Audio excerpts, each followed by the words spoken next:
کہ وہ کہتے وہ تھے جو کرتے نہیں تھے، اور کرتے وہ تھے جس کا حکم نہیں۔ عید میلاد النبی کیا حضور کا حکم ہے؟ کیا اس کا کوئی ثبوت صحابہ سے ہے؟ کیا ہم صحابہ کے مقابلے میں حضور سے زیادہ محبت کرتے ہیں؟ لیکن تھا کہ معاملہ ما لا یؤمرون، جس چیز کا حکم ہوا نہیں اس پر عمل ہو رہا۔ یہ ہے در حقیقت رسم پرستی، اور رسم کے اندر پھر اضافہ ہوتے چلا جانا، اس پر ردے پر چڑھتے چلے جانا جو ہے۔ نتیجہ کیا نکلتا ہے؟ جہاں بدعت آئے گی سنت رخصت ہو جائے گی۔ اب نماز جنازہ کی وہ اہمیت نہیں ہوگی، نہ نماز جنازہ یاد کرنی ہے، نہ دعا یاد کرنی ہے، کچھ پتہ نہیں، جا کے کھڑے ہو گئے ہیں، وضو بھی ہے کہ نہیں ہے، لیکن قرآن خوانی میں تو جانا ہی جانا۔ عرس منائے جا رہے ہیں، یہ کوئی اللہ کے رسول کا حکم ہے؟ کیا رسول کے صحابہ کا عمل ہے؟ کیا حضور کا عرس منایا گیا؟ عید میلاد النبی ایک نئی عید ہو گئی ہے، کیا اس کا حکم دیا محمد رسول اللہ نے؟ یفعلون ما لا یؤمرون، وہ اپنی ہی ایجاد کردہ روایات ہیں، اپنی ہی ایجاد کردہ بدعات ہیں۔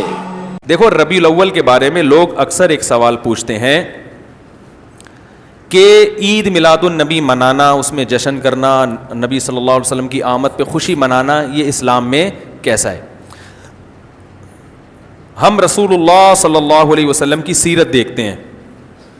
پہلی بات تو یہ کہ 12 ربیع الاول نبی کا یوم ولادت ہے، اس پر کوئی صحیح روایت موجود نہیں ہے۔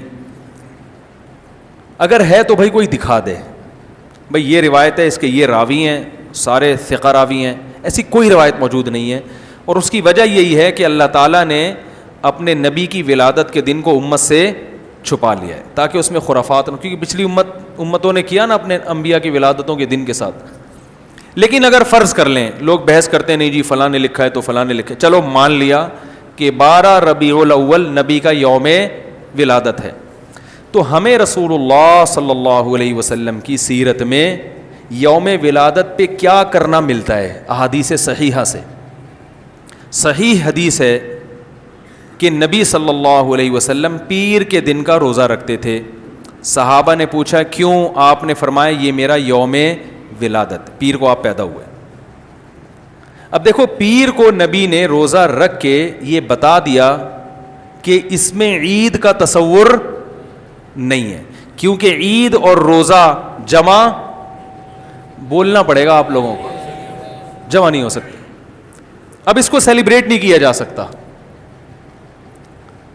جس دن روزہ ہو جائے گا نا، اب وہ سیلیبریٹ کرنا اس کو ممکن ہے ہی نہیں، اس میں جشن کا تصور ہی ختم ہو گیا۔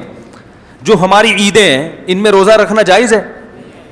عید الفطر کو کوئی روزہ رکھے؟ بولو بھائی، اگر جس دن روزہ رکھا وہ عید نہیں ہو سکتی، جو عید ہے وہ روزے کا دن؟ کیا خیال ہے؟ عید اور روزہ ایک دوسرے کے کیا ہیں؟ اپوزٹ، کیونکہ عید ایک خوشی کا دن ہے اور اس کو سیلیبریٹ کرنا ہے، تو سیلیبریٹ جو کیا جاتا ہے کھا پی کے کیا جاتا ہے یا بھوکا رہ کے کیا جاتا ہے؟ روزہ کوئی غم کی علامت نہیں ہے، لیکن خوشی بھی نہیں ہے۔ خوشی کا مطلب خوشی کو سیلیبریٹ کرنا نہیں ہے، منانا، خوش ہونا ایک الگ چیز ہے، خوشی منانا۔ بھائی خوش ہونے پر تو ہم بھی کوئی پابندی نہیں لگا رہے کہ آپ 12 ربیع کو خوش ہو جائیں، مسئلہ ہے خوشی منانا۔ منانے کا صرف عید کو خوش ہونے پر کبھی بھی نہیں منائی جائے گی، صرف عید کے دن یا کوئی خوش یعنی یا کوئی کھانا کھلا کے۔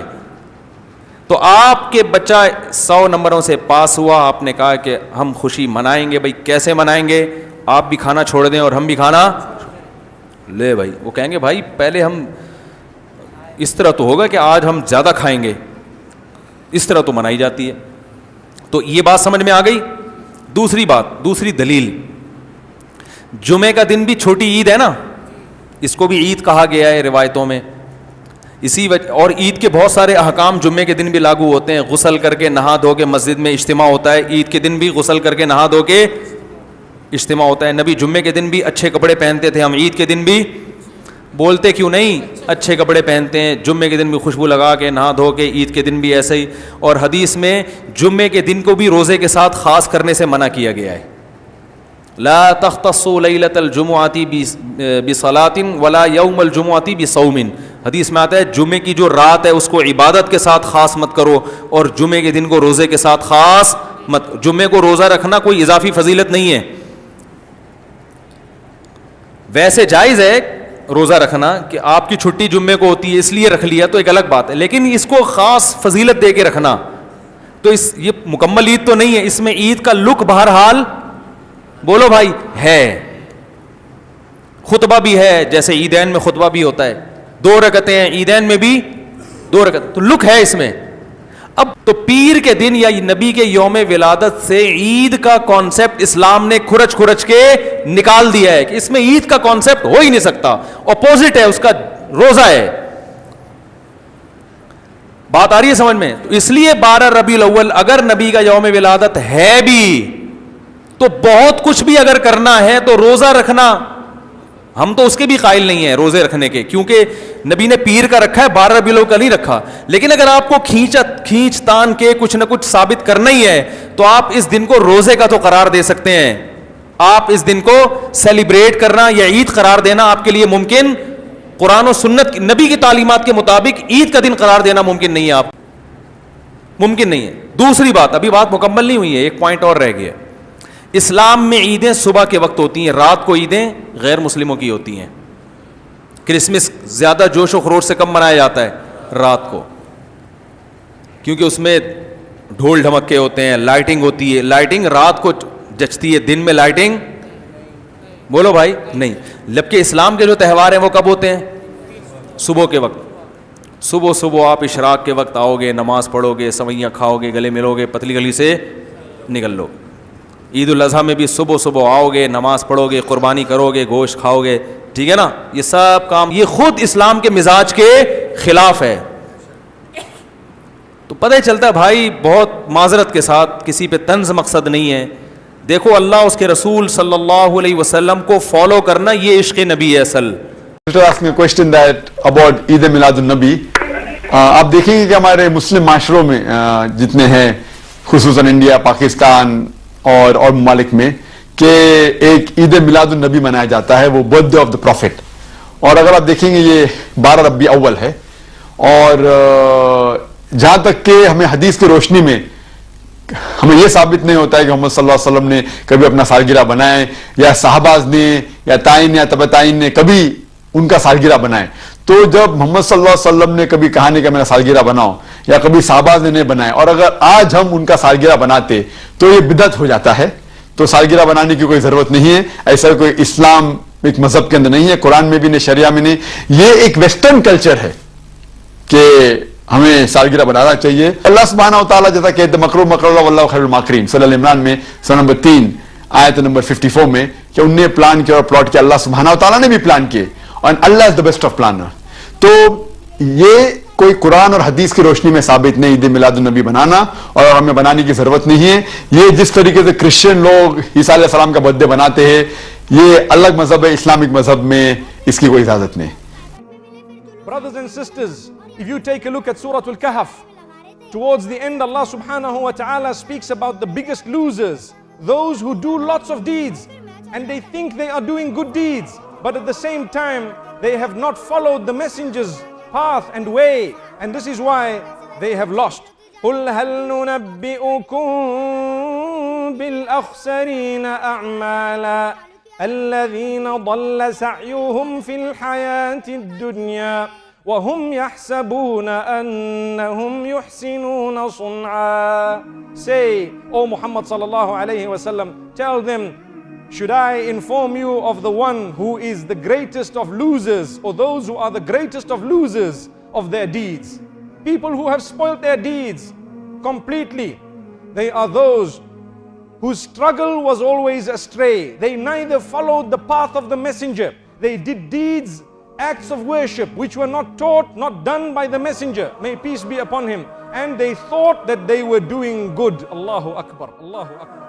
Beloved brothers and sisters, never ever think that there is a single act of worship that the messenger forgot to teach us. Never ever think that there is any act of worship that you may engage in that would be better than what the messenger has come with, and never ever think that the messenger has not done the deeds which were enough for us to follow. So now we need to come up with a new deed and a new act of worship that would result in the spoiling of your deeds. May Allah subhanahu wa ta'ala grant. Brothers and sisters, Islam is very easy. It is us sometimes who add the salt and pepper to our religion in order to try and decorate it with innovation, not realizing innovation can never decorate your cake, but instead it will make it unpalatable, that which can never be consumed. May the Almighty protect us from innovation of every sort. Now, going to Mawlid al-Nabi, the Prophet ﷺ's birthday, if you want to analyze this to know if it's a sunnah or an innovation, first of all, people celebrate it on the 12th day of Rabi' al-Awwal, and the authentic opinion of scholars that the Prophet was born on the 9th of the 3rd month of the Islamic calendar. The consensus of all scholars that he died on the 12th of Rabi' al-Awwal, or the 3rd month of the Islamic calendar, which means when you claim to be celebrating the birth of the Prophet ﷺ, you're actually celebrating his death. Second of all, you have to always have a pattern to follow to know if this is a sunnah or if it's an innovation. Anything that draws you closer to Allah Azza wa Jal has to have an evidence. You have to follow someone, that is the Quran, follow the Sunnah, follow the companions, in order for you to be on the safe side. So, if you come to the Mawlid, the celebration of the birthday of the Prophet ﷺ, did the Prophet ﷺ celebrate his own Mawlid? The answer would be no. The only indication to his birthday was that he used to fast on Mondays. He never celebrated anything to do with the 3rd month of the year, on the 12th that is. And they asked him, why do you fast Mondays?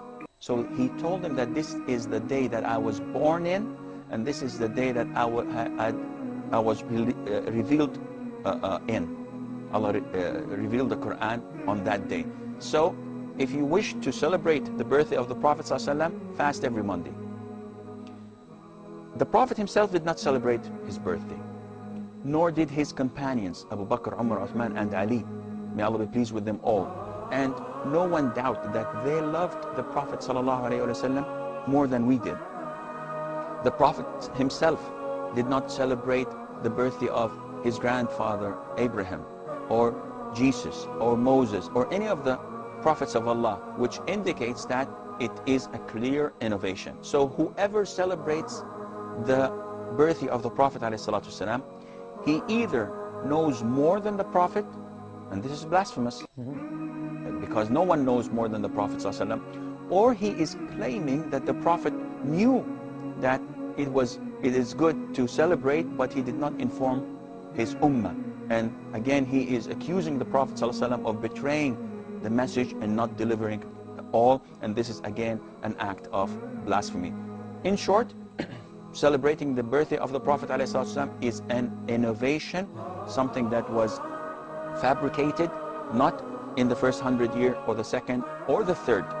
It was fabricated on the 4th century of Islam. So no one of the scholars ever approved of it or agreed to it. So, like the Christians, they do whatever they do, and then they celebrate on Christmas and do wrong things on Christmas and claim that by their belief in Jesus Christ, this erases all their sins. In Islam, likewise, those innovators claim that no matter what you do, if you come on the day of the birthday of the Prophet ﷺ, you know, cry a little bit, say some poetry, and pretend that you're celebrating the birthday of the Prophet ﷺ, this shows your great love, and hence this will make all your sins forgiven.